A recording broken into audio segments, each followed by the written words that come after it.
dağını yarıp çıkan gıyım.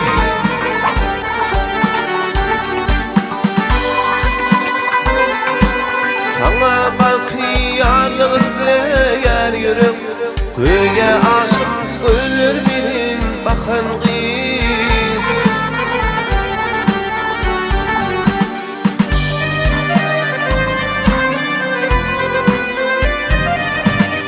Aydın layıktır senin cemalın, aydın layıktır senin kemalın. Aydın layıktır senin balın, benim tümde bak gelsin kakan gıyım.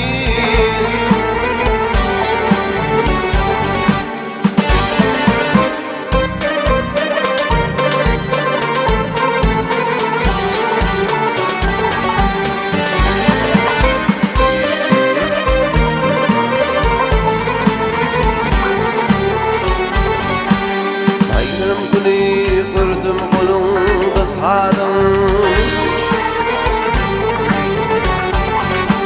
sadımda çalıyardım vaktini yadım.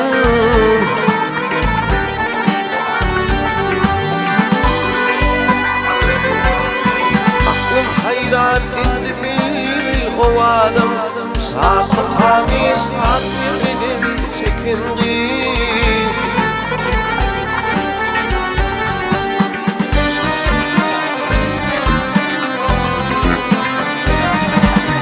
Aydın layıktır senin cemalın, aydın layıktır senin kemalın. Aydın layıktır senin balın, benim tende bak gelsin kakan gıyım.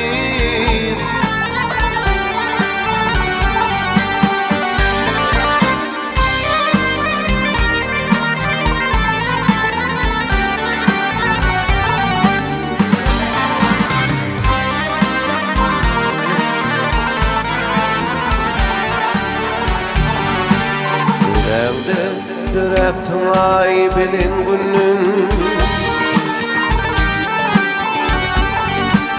dünyada hep konuşup ölmedim senin.